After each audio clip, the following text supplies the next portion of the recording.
Friends, mission GS academy में आपका स्वागत है। डेली की तरह आज मैं फिर आपके लिए बिहार एसएससी का सेट प्रैक्टिस लाया हूं, जो कि अभी डेली चल रहा है और कल से यह अल्टरनेट करके चलेगा। तो जो भी स्टूडेंट इस सीरीज में पार्टिसिपेट होते हैं तो मैं प्लेटफॉर्म के वॉल्यूम 3 से आज 7 नंबर सेट लेकर आया हूं। अभी तक इसके पहले 6 सेट को अपलोड कर दिया गया है और उससे पहले भी एक प्लेटफॉर्म का वॉल्यूम 1 बुक आया था, उसका भी 20 सेट आपको यूट्यूब पर उपलब्ध है और स्पार्क बुक का भी 20 सेट आपको यूट्यूब पर उपलब्ध है। और एडिटेरिया का दोनों वॉल्यूम, एक में 12 सेट था, एक में 15 सेट था, वो भी आपको यूट्यूब पर उपलब्ध है। उसका टेलीग्राम में पीडीएफ भी मिल जाएगा। जो भी स्टूडेंट उस सब सीरीज को देखना चाहते हैं तो मेरे चैनल को सब्सक्राइब कर ले और टेलीग्राम ज्वाइन कर ले। वहाँ पे आपको सारे पीडीएफ और सारा डिस्कशन यूट्यूब पर मिल जाएगा।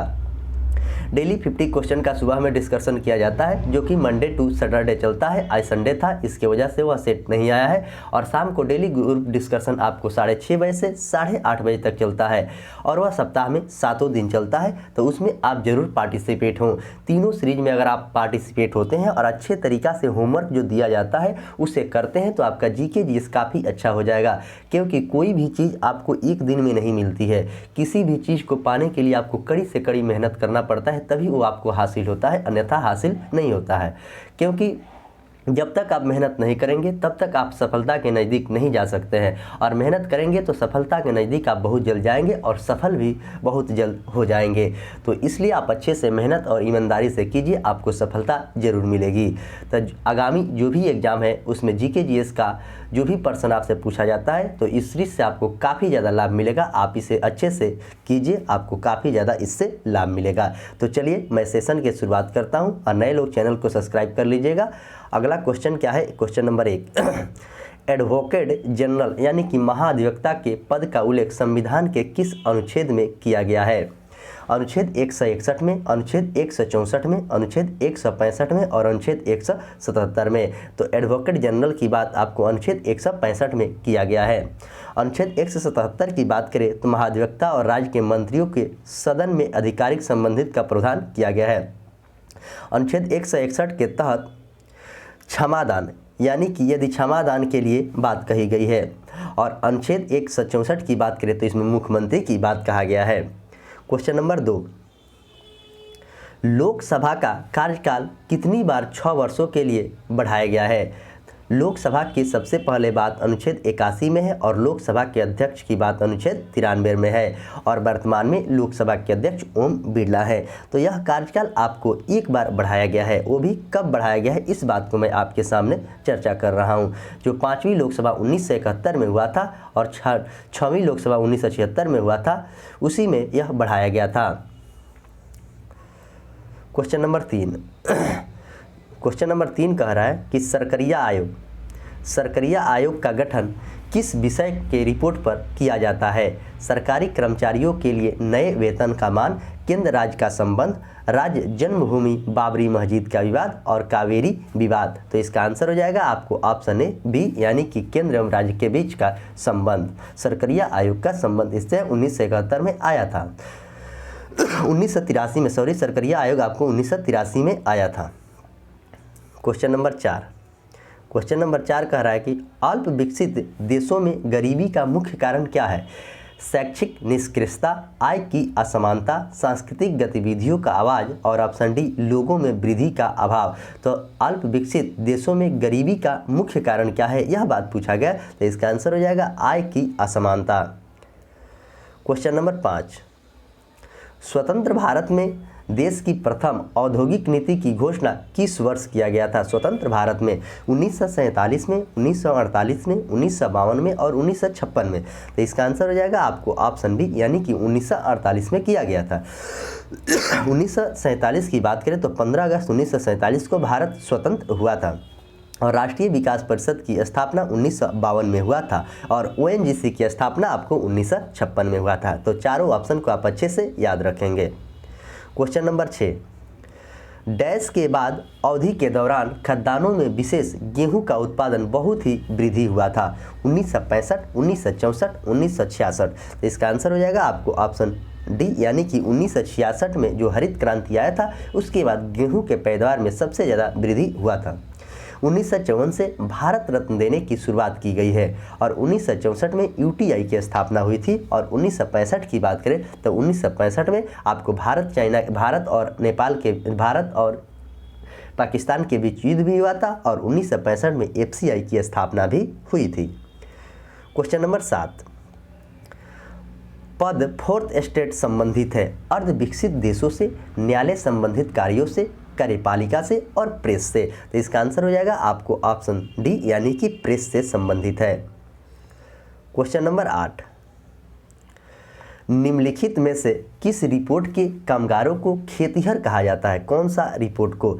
तो जिनकी अपनी ज़मीन और खेती करते हों, जो ज़मीन पट्टे पर लेकर खेती करते हों, जो दूसरे के ज़मीन पर खेती करते हैं, जिनकी ज़मीन और दूसरे या संस्थाओं के द्वारा पट्टे पर लेकर खेती किया जाता है। तो इसका आंसर हो जाएगा आपको ऑप्शन सी यानी कि दूसरे की ज़मीन पर खेती करते हैं। क्वेश्चन नंबर 9, SIT यानी कि GMT समय अंतराल है 5.5 घंटे, 8.5 घंटे, 12.5 घंटे और 9.5 घंटे। तो GMT आपको 5.5 घंटे आगे है। भारत की मानक समय की बात करें तो इलाहाबाद के नैनी से गुजरता है और भारत के 5 राज्यों से होकर गुजरता है। इसका एक ट्रिक है मौका, मध्य प्रदेश, उत्तर प्रदेश, आंध्र प्रदेश, छत्तीसगढ़ और उड़ीसा। क्वेश्चन नंबर 10, उच्चतम न्यायालय ने किस मामले में मौलिक अधिकार की प्रमुखता राज्य के नीति निर्देशक सिद्धांत पर स्थापित किया है? तो गोलकनाथ का मामला, केशवानंद भारती का मामला, मिनर्वा मिल्स का मामला और उपरोक्त में सभी नहीं, सभी। तो इसका आंसर हो जाएगा आपको ऑप्शन ए यानी कि गोलकनाथ के मामला में बात यह कहा था जो 1967 में हुई थी और केशवानंद भारती जो केरल राज्य 1973 में हुआ था, जो कि प्रस्तावना में एक बार संशोधन की बात कहा गया था। क्वेश्चन नंबर 11 क्वेश्चन नंबर 11 कह रहा है कि पंजाब का शेर के रूप में किसे जाना जाता है? भगत सिंह को, राजगुरु को, लाला लाजपत राय को और ऑप्शन डी की बात करें तो सुखदेव को। तो पंजाब का गुरु माना जाता है आपको, पंजाब का शेर लाला लाजपत राय को माना जाता है। भगत सिंह, राजगुरु और सुखदेव को फांसी 23 मार्च 1931 को दिया गया था। क्वेश्चन नंबर 12, संविधान के मौलिक कर्तव्य को किसमें द्वारा शामिल किया गया था? शामिल करने की जितने भी बात कहेगा तो आपको 42वां संविधान संशोधन 1976 के तहत किया गया था और हटाने की बात 44वां संविधान संशोधन 1978 में किया गया। अभी वर्तमान में मौलिक कर्तव्यों की संख्या आपको 11 है और भाग 4 के क में मौलिक कर्तव्य की बात कहा गया है और 51 अनुच्छेद ए में आपको मौलिक कर्तव्य की बात कही गई है और मौलिक कर्तव्य रूस के संविधान से लिया गया है। क्वेश्चन नंबर 13, लोकसभा में अविश्वास प्रस्ताव प्रस्तुत करने के लिए कम से कम कितने सदस्यों का समर्थन होना चाहिए? तो 60 सदस्य, 80 सदस्य, 50 सदस्य और सदन के 2/3 सदस्य। तो इसका आंसर हो जाएगा आपको ऑप्शन सी यानी कि 50 सदस्य का होना अनिवार्य है। प्रस्तावक के पक्ष में कम से कम 50 सदस्य होना अति उत्तम है। लोकसभा में अधिकतम 552 सदस्य हो सकते हैं। क्वेश्चन नंबर 14, उच्चतम न्यायालय के न्यायाधीश के रूप में नियुक्ति के लिए निम्नलिखित में से कौन सी आहारताएं अनिवार्य नहीं है? तो वह भारत का नागरिक होना है, यह बिल्कुल सही है, लेकिन उनकी आयु का सीमा जो है वो 35 वर्ष ये कहीं पर निर्धारित नहीं किया गया है। उनका यह निर्धारित किया गया है 6 वर्ष से लेकर 65 वर्ष तक। तो यही गलत है, गलत को चुनना था और 10 वर्ष तक किसी भी एडवोकेट के रूप में प्रैक्टिस किया हो और प्रतिष्ठित विधिता होना भी चाहिए। तो ऑप्शन बी इसका करेक्ट आंसर है। क्वेश्चन नंबर 15, आर्यों का भारत में प्रथम अस्थायी आवास कहाँ पे था? तो बलूचिस्तान में था, सिंध में था, पंजाब में था और उत्तर प्रदेश में था। तो आर्यों का स्थान जो था आपको यह पंजाब में था। क्वेश्चन नंबर 16, उपनिषद पुस्तक है धार्मिक संस्कार का, योग का, दर्शन का और सामाजिक कानून का। तो उपनिषद जो है आपको दर्शन का है, योग पतंजलि के द्वारा लिखी गई थी। क्वेश्चन नंबर 17, नेसेट किस देश की संसद का नाम है? नेसेट जो है वो किस देश का संसद का नाम है? तो मंगोलिया का, ताइवान का, स्पेन का और इजराइल का। तो नेसेट आपको इजराइल के संसद के नाम है, इसे आप अच्छे से याद रखेंगे। तो मंगोलिया के संसद के नाम की बता दूं कि द स्टेट ग्रेट खुराल मंगोलिया के है, और ताइवान के युआन है, और स्पेन के कॉटेक्स है। स्पेन वाला आप अच्छे से याद रखेंगे। नेपाल के राष्ट्रीय पंचायत है, ब्रिटेन के पार्लियामेंट है, पाकिस्तान के नेशनल असेंबली है, और बांग्लादेश के जातीय संसद है, जापान के डाइट है, और भूटान की बात करें तो डुंगू है। तो इस तरह सभी देश का आप अच्छे से याद रखेंगे। क्वेश्चन नंबर 18, केंद्रीय योजना के मसौदे को अंततः कौन अनुमोदित करता है? संसद तथा राज्य विधायिका, राष्ट्रीय विकास परिषद, योजना आयोग और राष्ट्रपति। तो यह कौन करता है, यह बात पूछा गया। तो इसका आंसर हो जाएगा आपको राष्ट्रीय विकास परिषद, जिसकी स्थापना 1952 में हुआ था, और योजना आयोग की स्थापना 15 मार्च 1950 को योजना आयोग की स्थापना हुआ था, और राष्ट्रपति की बात अनुच्छेद 52 में है। तो इसका आंसर हो जाएगा आपको ऑप्शन बी। क्वेश्चन नंबर 19, कोई अर्थव्यवस्था टेक ऑफ द अवस्था है जब सभी नियंत्रण हटा दिए जाए, अर्थव्यवस्था का क्षय होने वाला हो, अर्थव्यवस्था स्थिर हो, स्थैतिक विकास का प्रारंभ हो। तो इसका आंसर हो जाएगा आपको ऑप्शन डी, यानी कि स्थैतिक विकास का प्रारंभ होना हो। क्वेश्चन नंबर 20, विश्व खुशहाली रिपोर्ट 2022 में भारत का स्थान कौन सा है? 2022 में पूछा गया। तो 2022 में भारत का स्थान 136 है। क्वेश्चन नंबर 21, यूरोप तथा अफ्रीका को कौन सी जल संधि के साथ पृथक किया जाता है? बोस्फोरस, जिब्राल्टर, बेरिंग और डोबर। तो यूरोप और कौन सा जल संधि करता है? तो आपको जिब्राल्टर जल संधि के द्वारा यह अलग किया जाता है। क्वेश्चन नंबर 22, क्वेश्चन नंबर 22 कह रहा है कि विश्व पर्यावरण दिवस 2022 का थीम क्या है? तो सबसे पहले विश्व पर्यावरण दिवस जो है वो 5 जून को मनाया जाता है, इसे आप अच्छे से याद रखेंगे। 2022 का इसका थीम है ओनली वन अर्थ, यानी कि ऑप्शन बी इसका करेक्ट आंसर है। क्वेश्चन नंबर 23, क्वेश्चन नंबर 23 कह रहा है कि किस राष्ट्रकूट शासक ने एलोरा के पर्वत को कटवाकर प्रसिद्ध कैलाश मंदिर का निर्माण करवाया था? तो इंद्र तृतीय ने, कृष्ण प्रथम ने, कृष्ण तृतीय ने और दंती दुर्ग ने। तो यह किसने करवाया था? तो इसका आंसर हो जाएगा आपको ऑप्शन बी, कृष्ण प्रथम के द्वारा करवाया गया था एलोरा के मंदिर का निर्माण। क्वेश्चन नंबर 24, अंतर्राष्ट्रीय साक्षरता दिवस किस तिथि को मनाया जाता है? 6 सितंबर को, 16 सितंबर को, 8 सितंबर को और 27 सितंबर को। तो इसका आंसर हो जाएगा आपको ऑप्शन ए, यानी कि 8 सितंबर को मनाया जाता है। 16 सितंबर को विश्व ओजोन दिवस मनाया जाता है, और 27 सितंबर को विश्व पर्यटन दिवस मनाया जाता है। 1 से लेकर 7 सितंबर तक आपको पोषण सप्ताह दिवस मनाया जाता है। 2 सितंबर को मलेरिया दिवस मनाया जाता है। 14 सितंबर को हिंदी दिवस मनाया जाता है, और 14 जनवरी को विश्व हिंदी दिवस मनाया जाता है, और 1 दिसंबर की बात करें तो एड्स दिवस मनाया जाता है। आज कौन सा दिवस है? तो आज 4 दिसंबर है, यानी कि जल सेना दिवस है। भारत के पंचवर्षीय योजना में प्रचलित योजनाओं के आधार पर तैयार की गई केंद्रीकृत आर्थिक सामाजिक कार्यक्रम क्या थी? जर्मनी, यूएसएसआर, यूएसए एवं नॉर्वे। तो इसका आंसर हो जाएगा आपको ऑप्शन डी, यानी कि option B USSR. Question number 26, Renukoot किस उद्योग के लिए प्रसिद्ध है?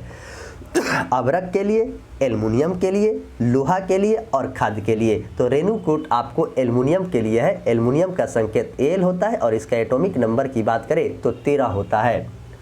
भारत में सबसे ज़्यादा अभ्रक होता है। लोहा का संकेत एफ ही होता है। क्वेश्चन नंबर 27, सिंधु घाटी सभ्यता से संबंधित स्थल लोथल कहाँ पे है? तो पंजाब के मांटोंग्रो मोरी जिले में है, उत्तर प्रदेश में है, गुजरात में है, सिंध के लखराना जिला में है। तो सिंधु घाटी सभ्यता का स्थल जो है आपको गुजरात में है। क्वेश्चन नंबर 28, गुजरात के सैनिक सफलता प्राप्त करने वाला पहला मुगल शासक कौन था? गुजरात के जो सैनिक था, बाबर था, हुमायूं था, अकबर था और जहांगीर था। तो इसका आंसर हो जाएगा आपको ऑप्शन बी, जो कि हुमायूं था। हुमायूं 1556 में इसकी मृत्यु हो गई थी। उसके बाद 1556 में अकबर गद्दी पर बैठा था और बाबर का जन्म 14 फरवरी 1483 को प्रागना में हुआ था। क्वेश्चन नंबर 29, दांत का मंदिर भारत में कहाँ पे है? माने दांत का मंदिर जो है वह विश्व में कहाँ पे है, यह बात पूछा गया। तो भारत में, श्रीलंका में, भूटान में और कंबोडिया में। तो दांत के मंदिर आपको है ऑप्शन बी, यानी कि श्रीलंका में दांत का मंदिर है। क्वेश्चन नंबर 30 कह रहा है कि किस वंश के शासकों हुंड के आक्रमण का सामना करना पड़ा? किस वंश के?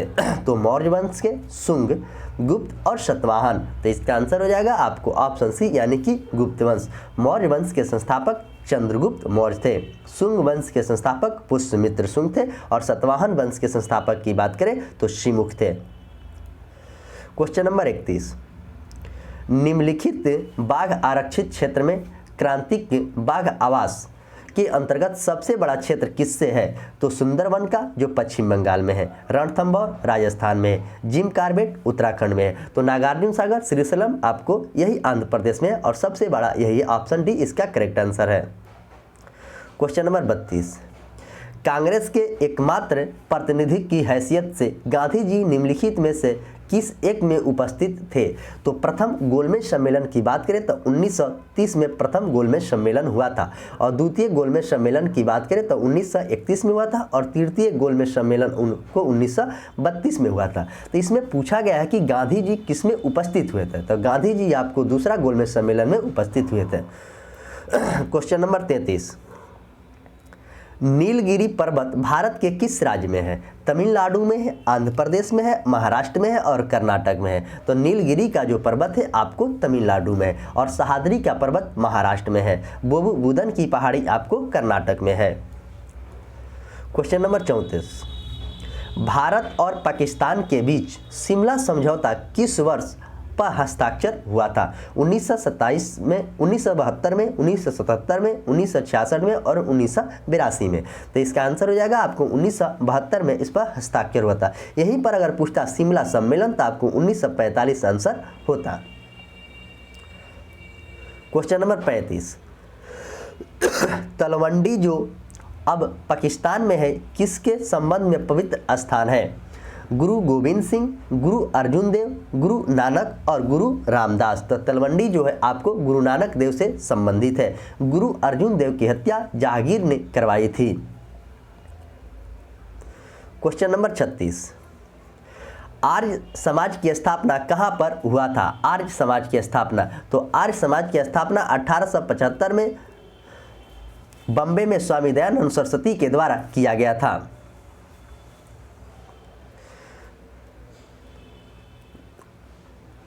क्वेश्चन नंबर 37, संसार का सबसे बड़ा गर्म मरुस्थल कौन सा है? संसार का सबसे बड़ा गर्म मरुस्थल यहाँ पर पूछा गया है। तो सहारा है, गोबी है, ऑस्ट्रेलिया है और थार है। तो संसार का सबसे बड़ा गर्म मरुस्थल आपको सहारा है। गोबी मरुस्थल एशिया का सबसे बड़ा शीत मरुस्थल है, इसे भी आप याद रखेंगे। गोबी मरुस्थल जो है चीन और मंगोलिया के बीच में है। तकला मकान आपको चीन में है। थार आपको भारत और पाकिस्तान में है। कलहारी बोत्सवाना में है। आटाकामा चिली में है। पेंटागोनिया अर्जेंटीना में है। क्वेश्चन नंबर 38, निम्नलिखित में से कौन भारत के संसद का भाग नहीं है? मतलब भारत का जो संसद होता है उसमें क्या क्या होता है? राज्यसभा, लोकसभा और राष्ट्रपति। तो इसमें कौन सा नहीं है? तो आपको ऑप्शन बी इसका करेक्ट आंसर है। मंत्रिपरिषद की बात अनुच्छेद 74 में है, यही नहीं है। राष्ट्रपति की बात अनुच्छेद 52 में है, लोकसभा की बात अनुच्छेद 81 में है और राज्यसभा की बात अनुच्छेद 80 में है। क्वेश्चन नंबर 39, भारत में शकों को प्रभुत्व को नष्ट करने वाला शासक कौन था? समुद्रगुप्त, पुष्यमित्र शुंग, चंद्रगुप्त मौर्य और चंद्रगुप्त द्वितीय। तो कौन था यह बात पूछा गया। तो इसका आंसर हो जाएगा आपको ऑप्शन डी, यानी कि चंद्रगुप्त द्वितीय था। भारत का नेपोलियन किसे कहा जाता है? तो समुद्रगुप्त को भारत का नेपोलियन कहा जाता है। क्वेश्चन नंबर 40, सर्वाधिक महत्वपूर्ण ब्राह्मण ग्रंथ है ऐत्रेय ब्राह्मण, शतपथ ब्राह्मण, गोपथ ब्राह्मण और पंचविंश ब्राह्मण। तो सर्वाधिक महत्वपूर्ण ब्राह्मण ग्रंथ यहाँ पर पूछा गया है, तो इसका आंसर हो जाएगा आपको ऑप्शन बी, यानी कि शतपथ जो ब्राह्मण है सर्वाधिक महत्वपूर्ण है। क्वेश्चन नंबर 41, सूरत में अंग्रेजों की फैक्ट्री खोलने की आज्ञा देने के लिए फरमान जारी करने वाला पहला मुगल सम्राट कौन था? यह क्वेश्चन काफ़ी अच्छा क्वेश्चन है। अकबर, जहांगीर, शाहजहां और औरंगजेब। तो किसके द्वारा यह फरमान दिया गया था? तो आपको जहांगीर के द्वारा यह फरमान दिया गया था और 1608 में कारखाना भी खोला था। अकबर की बात करें तो अकबर ने पानीपत का दूसरा लड़ाई 1556 में लड़ा था और शाहजहां की बात करें तो स्थापत्य कला का जनक शाहजहां को कहा जाता है। औरंगजेब की बात करें तो औरंगजेब हिंदू सैनिक सबसे ज़्यादा औरंगजेब के शासनकाल में थे। क्वेश्चन नंबर 42, स्वर्ण ट्रांस रिजर्व ट्रांस निर्दिष्ट करता है WTO के सदस्य को, प्रस्थ शाख प्रणाली को, विश्व बैंक की ऋण व्यवस्था को, IMF के सदस्यों को प्रदत्त शाखा प्रणाली को और केंद्रीय बैंक की प्रक्रिया को। तो इसका आंसर हो जाएगा आपको ऑप्शन सी, यानी कि IMF को करता है। WTO का मुख्यालय आपको जिनेवा है और विश्व बैंक का मुख्यालय वाशिंगटन DC है। क्वेश्चन नंबर 43, किस कंपनी को फीफा विश्व कप 2022 का आधिकारिक स्पॉन्सर चुना गया है? किस कंपनी को? तो ड्रीम 11, टाटा को, जियो को और वैजू को। तो किसे 2022 का फीफा का चुना गया है? तो ऑप्शन डी इसका करेक्ट आंसर है, यानी कि वैजू को चुना गया है। क्वेश्चन नंबर 44, हैवलक द्वीप का नाम बदलकर क्या रखा गया? हैवलक जो द्वीप है इसे नाम बदलकर क्या रखा गया है? तो टंडन द्वीप, स्वराज द्वीप, टैगोर द्वीप और शहीद द्वीप। तो इसका आंसर हो जाएगा आपको ऑप्शन बी, यानी कि उसे स्वराज द्वीप रखा गया है हैवलक को नाम बदलकर। और नेताजी सुभाष चंद्र बोस के अंडमान निकोबार में शहीद एवं स्वराज द्वीप के नाम रखे गए हैं। तो इसे आप अच्छे से याद रखेंगे। क्वेश्चन नंबर 45, 94वां ऑस्कर पुरस्कार 2022 में बेस्ट एक्टर अवार्ड किन्हें मिला है? 2022 में बॉन जून रिन जिलेवर, बिल स्मिथ और एंड्रयू गारफील्ड। तो यह किसको मिला है, यह बात यहाँ पर पूछा गया। तो ऑप्शन सी इसका करेक्ट आंसर होगा, बिल स्मिथ को यह मिला है। क्वेश्चन नंबर 46, 1944 में गांधीवादी योजना को किसने प्रतिपादित किया था? यह भी क्वेश्चन काफ़ी इंपॉर्टेंट क्वेश्चन है, इसे आप अच्छे से याद करेंगे। तो जॉन मथाई, कस्तूरी भाई लाल भाई, जयप्रकाश नारायण और श्री नारायण अग्रवाल। तो किसे किया गया है, यह बात पूछा गया। तो इसका आंसर हो जाएगा आपको ऑप्शन डी, श्री मन्नार नारायण अग्रवाल को किया गया है।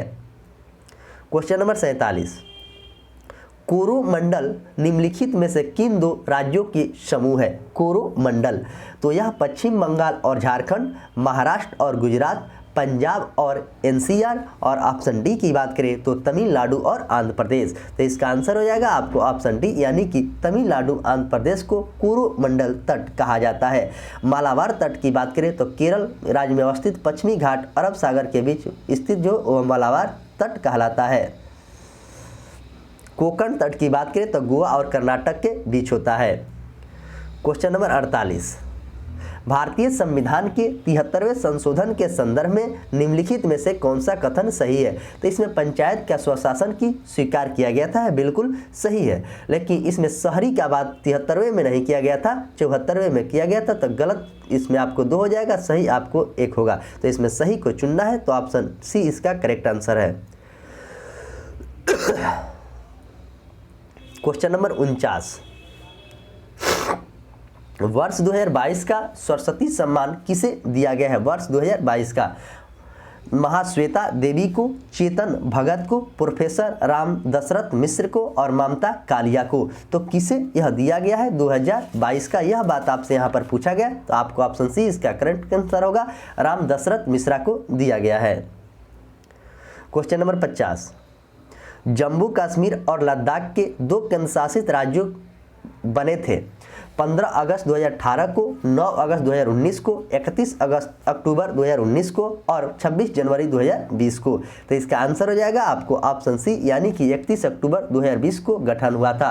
और जम्मू कश्मीर राज्य पुनर्विधेयक विधेयक राज्यसभा में 5 अगस्त 2019 को और लोकसभा में इसे लाया गया था 6 अगस्त को, और राष्ट्रपति इस पर हस्ताक्षर किया था आपको 9 अगस्त को। तो तीनों डेट को आप अच्छे से याद रखेंगे। क्वेश्चन नंबर 51, जो पदार्थ जल के संपर्क में आने पर तत्काल कोलाइडल विनिमय बना लेता है उसे क्या कहते हैं? ब्राह कोलाइडल, सहचारी कोलाइडल, जल विरागी कोलाइडल और जल रागी कोलाइडल। तो उसे क्या कहा जाता है? यह बात यहाँ पर पूछा गया, उसे कहा जाता है जल रागी कोलाइडल। क्वेश्चन नंबर 52, बाह्य अंतरिक्ष में किसी अंतरिक्ष यात्री को आकाश कैसे दिखाई देता है? तो सफ़ेद दिखाई देता है, काला दिखाई देता है, नीला दिखाई देता है और लाल दिखाई देता है। तो इसका आंसर हो जाएगा आपको ऑप्शन बी, यानी कि काला दिखाई देता है। लाल रंग का तरंगदैर्घ्य सबसे ज़्यादा होता है और बैंगनी रंग का तरंगदैर्घ्य सबसे कम होता है। क्वेश्चन नंबर 53, अबिंदुकता का दोष दूर करने के लिए निम्नलिखित में से किस लेंस का प्रयोग होना चाहिए? तो सिलेंडरी लेंस का, अवतल लेंस का, उत्तल लेंस का, द्विफोक्सी लेंस का। तो किस लेंस का प्रयोग किया जाना चाहिए, यह बात पूछा गया है। तो सिलेंडरिकल लेंस का, यानी कि सिलेंडर के जो आकार का होता है उसी लेंस का प्रयोग होना चाहिए। क्वेश्चन नंबर 54, एक दूसरे से d दूरी पर स्थित m और m द्रव्यमान वाली दो वस्तुएं के बीच लगने वाला आकर्षण बल का व्युत्क्रमानुपाती होता है। उनके बीच के दूरी के वर्गमूल, उनके बीच के दूरी के d2, उनके बीच के दूरी d, उनके बीच की दूरी dq यानी कि घन। तो ऑप्शन इसका आंसर हो जाएगा आपको ऑप्शन बी, उनके बीच की दूरी के वर्ग होता है। क्वेश्चन नंबर 55, पहले तापनीयक बल्ब का आविष्कार किसके द्वारा किया गया था? थॉमस आल्वा एडिसन के द्वारा, रिचर्डसन के द्वारा, जे.एम. फ्लेमिंग के द्वारा और लीड फॉरेस्टन के द्वारा। तो यह किसके द्वारा किया गया, यह बात पूछा गया। तो इसका आंसर हो जाएगा आपको ऑप्शन ए, यानी कि थॉमस एडिसन के द्वारा किया गया है। गैस इंजन को डेमलर किया था, टाइप मशीन को सोल्जे किया था और अलेक्जेंडर फ्लेमिंग ने आपको खोज किया था। क्वेश्चन नंबर 56, ट्रिटिकम एस्टिवम निम्नलिखित में से किसका वैज्ञानिक नाम है? आम का, बंदर का, गेहूं का और मानव का। तो इसका आंसर हो जाएगा आपको ऑप्शन सी, यानी कि गेहूं का नाम है। आम की बात करें तो मेंजीफेरा इंडिका आम का नाम है और मानव का होमो सेपियन है। क्वेश्चन नंबर 57, फॉर्मेल्डिहाइड और पोटेशियम हाइड्रोक्साइड को गर्म करने पर क्या पाते हैं? एसिटिलीन, मेथिल एल्कोहल, मीथेन और एथिल फॉर्मेट। तो क्या पाया जाता है, यह बात पूछा गया। तो इसका आंसर हो जाएगा आपको ऑप्शन डी, यानी कि एथिल फॉर्मेट पाया जाता है। मीथेन का सूत्र आपको CH4 होता है, जिसे मार्स गैस भी कहा जाता है, गोबर गैस भी कहा जाता है और मीथेन भी इसे कहा जाता है। एसिटिलीन का सूत्र आपको C2 और H2 होता है, जिसे कच्चे फलों को पकाया जाता है। क्वेश्चन नंबर 58, शरीर रचना विज्ञान के अध्ययन को क्या कहते हैं? शरीर रचना विज्ञान के अध्ययन को एंटोमोलॉजी, ऑर्थोलॉजी, एंथोलॉजी और स्केलेनोलॉजी। तो शरीर के अध्ययन को कहा जाता है एनाटोलॉजी, एनाटोमीलॉजी। ऑर्थोलॉजी की बात करें, पोमोलॉजी में फलों का होता है, एंथोलॉजी में आपको पुष्पों का अध्ययन होता है। क्वेश्चन नंबर 59, कौन सा बीमारी सबसे तीव्र गति से फैलता है? मलेरिया, प्लेग और कोढ़। तो इसमें कौन सा बीमारी है जो तेजी से फैलता है? तो प्लेग जो है आपको बहुत तेजी से फैलता है। क्वेश्चन नंबर 60, प्रोटोप्लाज्म शब्द किसने गढ़ा था? प्रोटोप्लाज्म जो शब्द था वह किसने गढ़ा था? जीजे मेंडल ने, जोहान्स इन्वेलिस्टर पुरकिंजे, चार्ल्स डार्विन और रॉबर्ट हुक। तो यह किसके द्वारा गढ़ा गया था? तो आपको ऑप्शन बी हो जाएगा, यानी कि जोहान्स इवेलिस्ट पुरकिंजे के द्वारा यह गढ़ा गया था। क्वेश्चन नंबर 61, नींद न आने के लिए प्रयुक्त डॉक्टरी शब्द क्या है? सेम्नोबुलिज्म, इंसोमियान, हेलुसिनेशन और निक्टियोन्यूरिया। तो नींद आने के लिए प्रयुक्त डॉक्टरी शब्द को क्या कहते हैं? तो ऑप्शन बी इसका करेक्ट आंसर है। क्वेश्चन नंबर 62, यक्ष्मा जो रोग पैदा करने वाला कारक कौन सा है?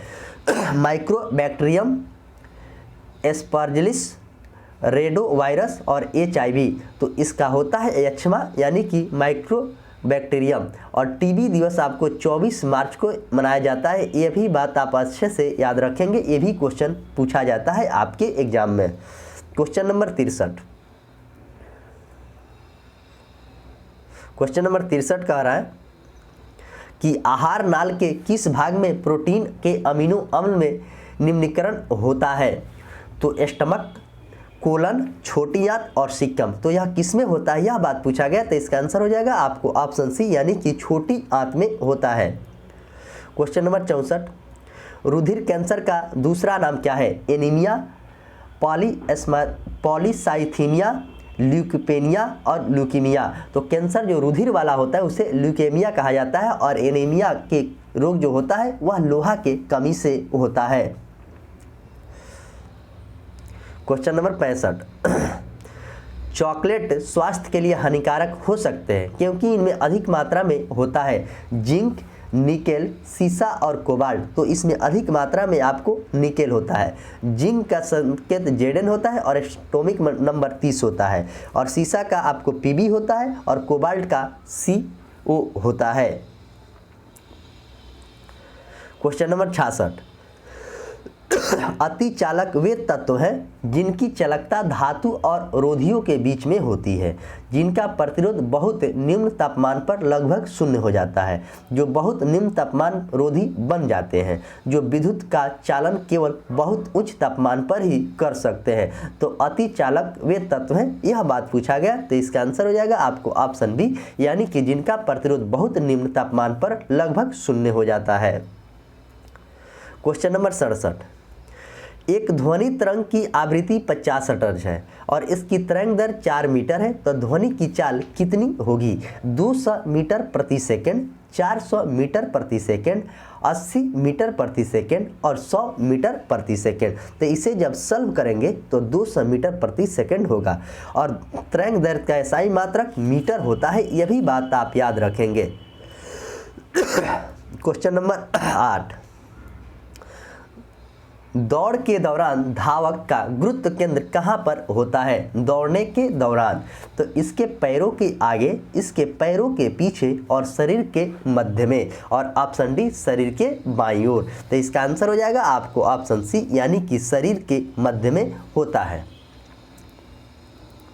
क्वेश्चन नंबर 69, रासायनिक रूप से मिल्क ऑफ मैग्नीशिया क्या होता है? मैग्नीशियम कार्बोनेट होता है, सोडियम बाइकार्बोनेट होता है, कैल्शियम हाइड्रोक्साइड होता है और मैग्नीशियम हाइड्रा ऑक्साइड होता है।